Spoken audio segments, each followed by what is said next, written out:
What's the status of the science vessel? En route, but we have a potential security breach. Clone Force 99 infiltrated the orbital station with former Vice Admiral Rampart. Where are they now? They fled aboard a stolen shuttle when the science vessel departed. They could be tracking it. Dispatch fighters to monitor airspace.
Ho-ho-ho! Greetings, Bucketheads. Mevartigar. Welcome to our 252nd Mount Tantiss trespassing episode of Mandovision. I am your host, Nargai Tom, and thank you so much for checking out our small independent Star Wars podcast. Reach out to us on the socials. We're at Mando_Vision on Twitter and Instagram. Email the show, mandovisiontom@gmail.com. Be sure to like, subscribe, follow, and share the show with all the Mandalorians in your covert. All right, Bucketheads, we're back, we're here, and this is it. This is the penultimate episode of the final season of Star Wars, the Bad Batch. And again, I've been really liking this ramp up over the last few episodes, this kind of building of the dramatic tension as we get to that series finale next week, this week actually, as I record this. And I have, again, I know a lot of us Star Wars fans can be impatient, but I really enjoyed the build up here. I'm excited. I'm on the edge of my seat every week, and I'm just getting pumped up and fired up. And listen, and because of that fired upness, because of that uppedness, we're doing 2 episodes this week. Get ready, because when that final episode drops, this podcast will be there to cover it, because I have hated the schedule we've released shows on for this series this past time around. It's too long. The episodes drop, and I can't get you guys an episode until Monday or Tuesday at the earliest, and I can't stand that. So we'll make up for it with the series finale. You'll either get it first thing Wednesday morning or sometime Wednesday afternoon. That's the part that has to be figured out, but it's happening. 2 episodes this week. Get ready, because I'm going to want to talk about that final episode, and you're not going to be able to shut me up. And speaking of things you can't shut me up about, one, and this is my own tripwire that I've fallen over. For some reason, like the last 2 episodes, I've skipped over a note, the same note that we haven't talked about yet, and I definitely wanted to make sure it was mentioned today, because we've been seeing these shots, right, of the Tantiss facility. We're getting all these new shots of the facility, and recently, one of these shots has shown a second facility. What does this mean? What is it? Was it hint at? What does it foreshadow? Probably that no matter what the Bad Batch does, Mount Tantiss will not be shut down completely. I think it still keeps hope alive for those of us who are fans of the Timothy Zahn book series, that the Mount Tantiss plans that happen in those books could still come to fruition. There could be more cloning going on. There could be my friend Reagan's good buddy Jorah Seabath, as he likes to call him. But who knows? But it does lead to, like, hey, just because the batch is, we're focusing on this one, and Clone Force 99 is going to infiltrate this one, what are the chances that one of them survives? Maybe. But as this episode shows us, there is a wild card in all of this, and we will talk about that, because it is one of the most lingering, most asked questions since Star Wars: The Clone Wars ended, and we'll get to it. You know what it is already, because you know where I'm going to go. But we'll get to it in due time. All right, Bucketheads. I think that's it. I guess I should mention just real quick that since we last talked, I've been gone for a week. And if anyone out there is a bourbon enthusiast, I just spent 5 days in Louisville, Kentucky, drinking fine bourbons and spirits. And I recommend going very highly if that is something that you are into. It is all these distilleries have insanely impressive operations. The food in Louisville is awesome. You can also go to the Louisville Slugger Museum. You can go see a Louisville Bats AAA baseball game. Obviously, the Kentucky Derby's coming up this week, so we did a tour over at the racetrack over at what is it? Something Downs. I already forgot the name. You know what I'm talking about. I'm not a big horse guy, but went to the racetrack, got to see some horses. Louisville, fun place, good place. The university runs that town. That cardinal is everywhere when you go around that town. Anyways, all right.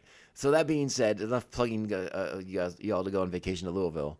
All right, let's get into our podcast. Let's get into our show. Let's talk about Star Wars. You know what that means, Bucketheads. It is time. Strap on your buckets. Let's go.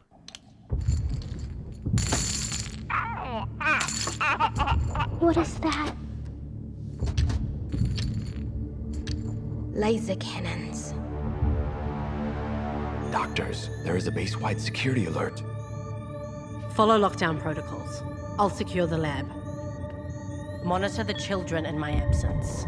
Your concern for the specimens is unwarranted.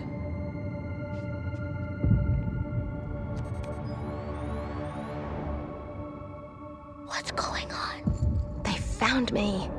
Who? My brothers. Oh, I love that line. I love the way Omega drops it. Because I don't know about you. It got me pumped up. I was fired up. I was excited. I was ready to go.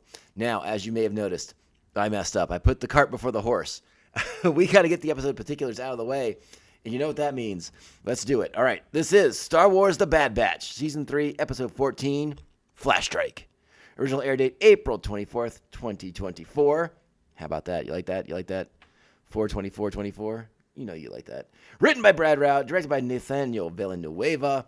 Our cast for this week's episode, of course, D. Bradley Baker, Michelle Ang, Helen Sadler, Ivan Shinitskin. I'm still messing it up. Sorry. Jeffrey Bohm, Jimmy Simpson, Keisha Castle-Hughes, Matthew M. Garcia, and of course Nashir Dalal, who is a delight in this episode, FYI. And Shelby Young, of course, returns, and the venerable Stephen Stanton also in our cast for this week. Our amazing plot description for this episode. Odds are against the Batch as they operate behind enemy lines. Of course they do. So the episode opens up much like we expected it to. We catch up with the Batch in hyperspace, still in the bottom of the science vessel on its way to Tantiss. Hunter has some pretty bold ideas of how easy it's going to be to infiltrate the planet. He's got a plan for everything, but of course, Hemlock security protocols are pretty stiff. Now, as the Batch enters Tantiss orbit, airspace, and again, I still like them to clarify if the planet is Wayland and Tantiss is just the name of the base. I really would like a little bit more clarification on that, or if we're changing things and it's just Tantiss is the planet as well. Love to get a little bit more clarity on that. What happens next is, again, Rampart warns them that the proximity sensors are going to let them know they're not going to be able to stay undetected for long. I really thought we would see the Batch employ what they learned from Fee, and I really was a little, I don't know if disappointed is the word I want to use, because I thought they had maybe set that up for a specific reason so that the Batch became aware of how she could stealthily drop into these planets undetected. But that is not the way they want to go for this season finale. There would be no stealth infiltrations of Tantiss. No. Hemlock prepared for the Clone Force 99's arrival, and we get action immediately. Aerial combat. The shuttle being pursued by fighters, and it's great. I think it's a really cool action sequence. They are taking damage pretty heavily, and it leads them to having to use rappel cables to drop into the jungle in an attempt to throw the Empire off. That they're going to be on the ground. And again, it's a deception. It's a ruse. It's an illusion. Eventually, the Empire will figure out once they check the shuttle crash that there's no bodies in it. But this buys them time. This buys them time to infiltrate, to make it to Tantiss, and it's a great sequence. And I really enjoyed Nasir Dalal's performance here as Rampart, just screaming his brains out as he's in this situation where he's on the rappel cable. The device that lowers them is broken. Him screaming his head off.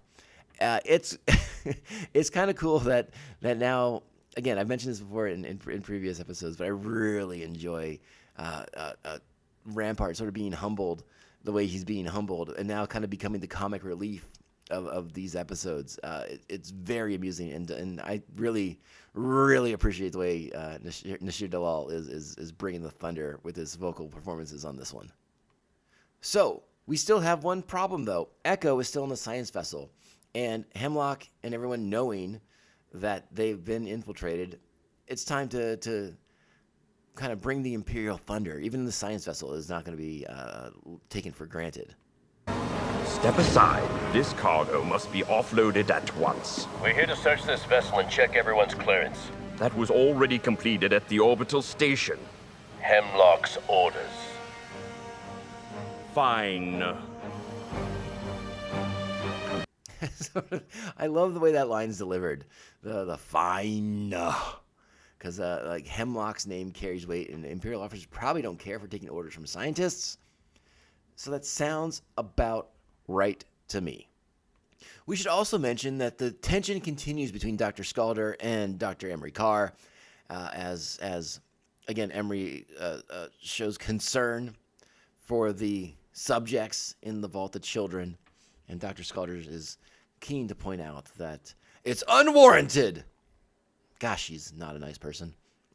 So again, we're going along that line, and it pays out faster in this episode than expected, where Emery is going to make a choice, and we'll get to that when it happens, because it is a big deal. It is a big turning point for a couple characters in this. Well, mostly for Emery, but we'll get there. Let's go back to the jungle here as Crosshair and Wrecker, now separated from Hunter and Rampart, begin to make their way through the jungle. And I like this sequence again as Crosshair sort of talks a little bit more about Tantiss and his not being super keen on being there, but why he is going to be there. Shall we break comm silence? No. We continue toward the base. Hunter will head that way too. Are you sure we're headed in the right direction? I've been here before. It's not a place you forget. You broke out of here once. At least this time you're breaking in. I'd rather not do either. But Omega didn't leave me behind when she could have. I owe her. And that rustling you heard was the sound of Hunter and Rampart connecting back up with Crosshair and Wrecker. So now we'll cut back to Echo, still on the science vessel. Now he's donning the armor of the Stormtroopers. Again, that kind of cool in-between Stormtrooper armor that is, post-Clone Wars, but pre, A New Hope Imperial, Stormtrooper Imperial armor, the one that's very heavily inspired by the original Ralph McQuarrie designs. Very, very cool look. So Echo's donning that, but he's missing a key component here, and he's about to get it because a droid by the name of RA-7-81, who's in control of this jurisdiction of the ship, is about to question why Echo is there, and he has a component that Echo's going to be able to put to good use, his droid hand. So now that Echo won't have his Borg-like droid parts showing. So he can now complete the illusion of being a stormtrooper. It's a funny bit. I love it. When you blast that droid and he grabs his hand and just clicks it on. It's pretty cool. Covering the what is it, the scum camp? Did I get that right? Can't remember everything. I'm trying here, friends. All right, but yeah, it's a neat bit. and I was delighted by it. Now we're going to cut back to the kids in the vault, and even they are aware. Again, the Empire is all about routine and predictability and all these things, and even the kids have noticed that something is amiss. Why haven't our vitals been taken today, and where did everyone go? I don't know. This is weird. I need to scout out what's going on, and this is my best chance before the others come back. If something happens and I'm not back in time, cover me. Cover you? What does that mean? Keep watch. If the droids come snooping, stall them. How? You'll think of something. I'm counting on you.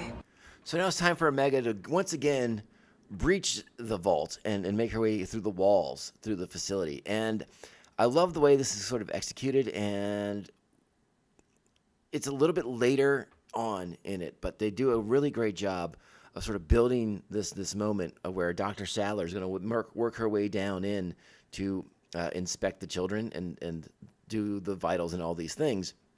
And we all think that Omega is still in the walls and still doing what she's doing, observing and getting reconnaissance and intelligence, things that she can put to use for their escape. And again, the kids don't know how to cover her. They just were made aware. We're not brought up the same way that Omega has been. So the idea of stalling and buying her time is a little bit new to them, especially in the light that like they're gonna have to lie and potentially have to deal with repercussions for whatever lies they tell to give Omega the time that she needs. But that pays off. That pays out a little bit later. Let's cut back to the jungle where we're about to get Crosshair and Rampart having a conversation. And just showing the arc of Crosshair since he began in season 1 to where he is now. Crosshair might have had the most interesting arc of all the Batchers in the show because, again, for the first 2 seasons was basically the enemy of his brothers, and to see where he's at now, it's night and day, and I love it. I think the development on this has been outstanding. So let's go ahead and hear him play and drop some big knowledge, some big learning on Rampart.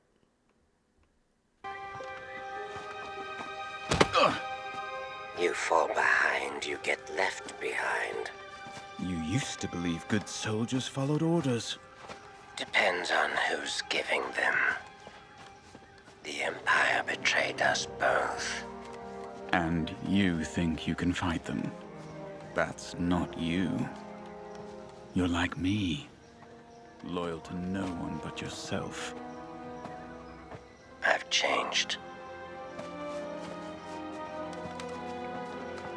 And I don't think Rampart's so sure about that. I think Rampart still thinks Crosshair might be someone he could count on when it's time for Rampart to, I believe still, inevitably betray Clone Force 99.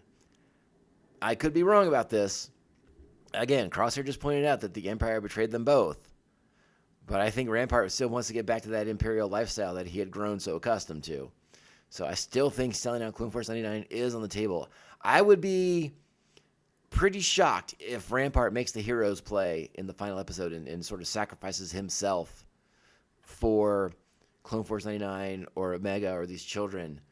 Maybe there is something in Rampart's background that we don't know, that we don't understand. And like, if he sees what they're doing with these kids, maybe it triggers something in him that we are completely unaware of.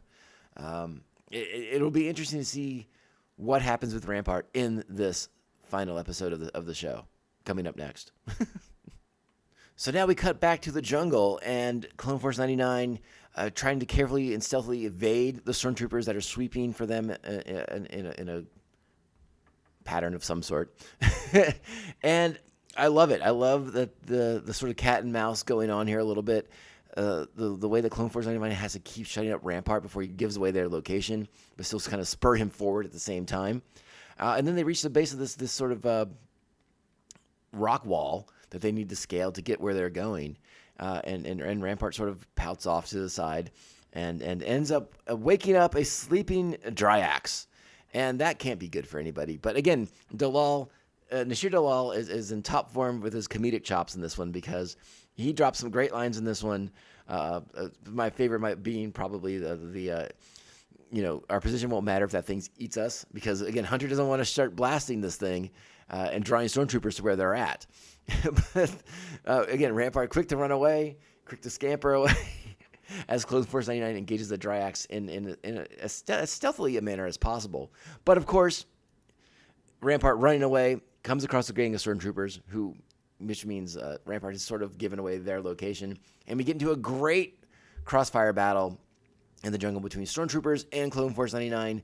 The action ramping up in this episode. Again, that building of the question: will Clone Force 99 make it to Tantiss? Meanwhile, Omega's got her own thing going on. She's planning her escape. She's not sitting idle waiting to be rescued. She's gonna do her part to get those kids out and all the clones that are still in the Tantiss base. But what's about to happen next is pretty huge. I should also mention it's at this point that Rampart does get captured by Imperials before we cut back to the base. Again, the kids have to do the stalling now. Sadler's down there taking the samples. Omega would appear to not be where she's supposed to be in the cell. They're trying to buy her time. It's not going well. We catch up with Omega in the walls, and what does she see? The most unanswered question in the history of Star Wars: The Clone Wars. What happened to the Zilla Beast? Well, we found it, my friends. We found the Zilla Beast. And if you don't think that creature's getting busted free and going to cause some serious problems, you're going to be really upset with yourself for not catching that one. Oh, baby. Here we go. The Zilla Beast on Tantiss, which, again, we knew was in a secret science facility. I can't wait to see. I'm trying to remember if they teased this in earlier episodes of the series, of the Bad Batch. But again, we know the Emperor's has had the Zilla Beast under study for quite some time. So here we go, friends. Get ready for some Star Wars Godzilla-like action. I can only imagine coming out next week. So again, we talked earlier in this episode about that second facility that seems to be adjacent to the facility that we're focused on here in Tantiss. Will the Zilla Beast just cause mass havoc and destroy all these facilities once it's been sprung from it's the tank that it's being held in? And again, we remember the Zilla Beast grows mighty quick. So get ready, because that beast may look a little small now, but I can only imagine how quickly it'll grow once it starts absorbing all the energy of what the Empire's going to throw at it to try and contain it. We'll see how that works out. Or perhaps Omega and the Bad Batch themselves are what contribute to maybe getting the Zilla Beast up to size to do some serious damage at Tantiss. But after the Zilla Beast discovery, Omega does make it back to her cell in the vault in time for Dr. Sadler to collect those samples and not be too suspicious any more than she already seems to be at any given moment of the day. Now we'll come to the facility where, again, Echo's been making his way into the base, disguised as a stormtrooper, trying to retrieve information wherever he can, and now he's about to come across Emery Carr. And I want to play this scene because, again, this is that moment where maybe Carr realizes that she's been on the wrong side all along. Troopers are not allowed in here. It's a special security patrol. It's all clear.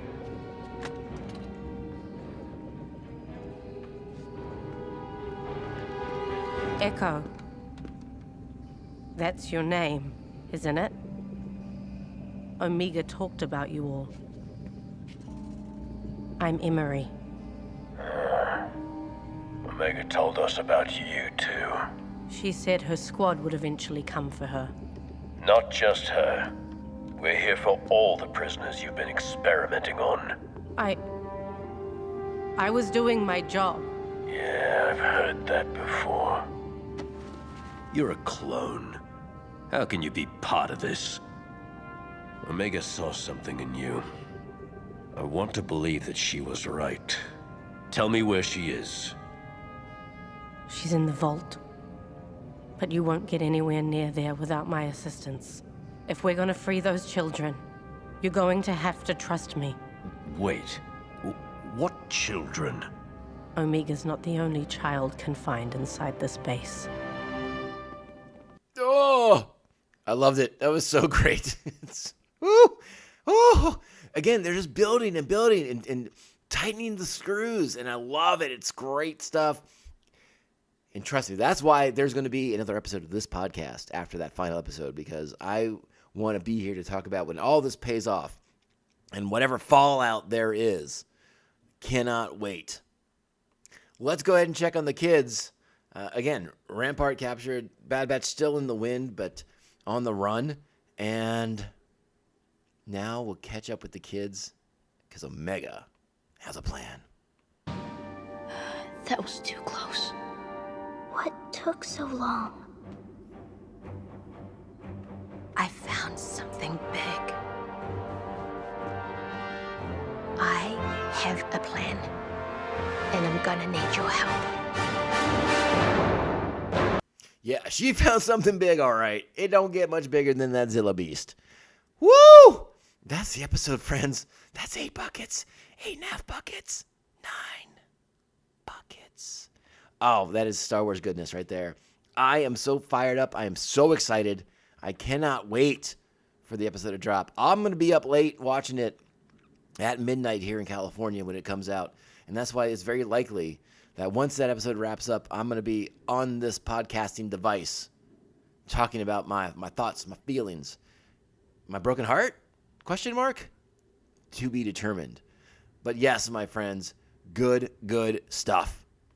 And one quick correction on this episode. I credited the writing on it to Brad Rao, and it is, in fact, Matt Mishnowitz, who's done so much great writing on this series. So not a total surprise there. I'm not quite sure why I was mistaken on that. I must have taken the wrong note at the wrong time in the wrong place. But yes, my friends, we have built up to something that I think is going to be pretty special, pretty epic, and pretty gosh darn exciting. And I am going to be here for it. We're all going to be here for it. Oh, the question is it going to be happy or is it going to be heartbreak? You know, again, Omega, the embodiment of hope in this period of the dark times. Are we getting a hopeful ending? Are we getting a heartbreaking ending? And again, CX2, we don't know yet. CX2 has to be put into play at some point here in the final episode. We have to get the questions answered. Who's under that mask? And will it be, again, tragedy? We find out that it's been Tech all along. Commander Cody, another clones, an unknown clone, perhaps. Like, there's a lot of different directions for this to go out. A lot of different questions to answer. What will be Hemlock's fate? What will happen to Tantiss base? All the research and data they've accumulated and put towards the cloning of new bodies for Emperor Palpatine, because I still strongly believe that's where we're going with this, despite other people maybe suggesting otherwise. But yeah, we got a lot to get to, and I really hope that this is a long final episode, like maybe 2 episodes worth of show, because again, I think the action's going to be on point. I think the intensity is going to be on point. The character development is going to be on point, but we got questions that we need answered, you know? And again, we've not heard confirmation if this is just a launching point to another Star Wars animated show after this. We don't know yet. It's not been put out there. Now, again, Saturday, May the 4th, it's right around the corner. We'll get this information, I suspect, very, very soon. Rumors abound, but I like to wait for hard evidence, concrete evidence, you know, them coming out and saying, hey, FYI, this will be out on this date and this time. That's what I'm waiting to hear. That's what I'm waiting to get fired up about. All right, Bucketheads, I don't think I have anything else for you because this has been just another great episode of Star Wars The Bad Batch. I have loved this final season.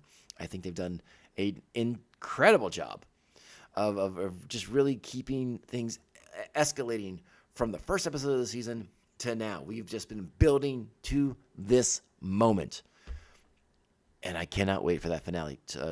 Wednesday morning, midnight here in California. I will be up watching it because I have to know. All right?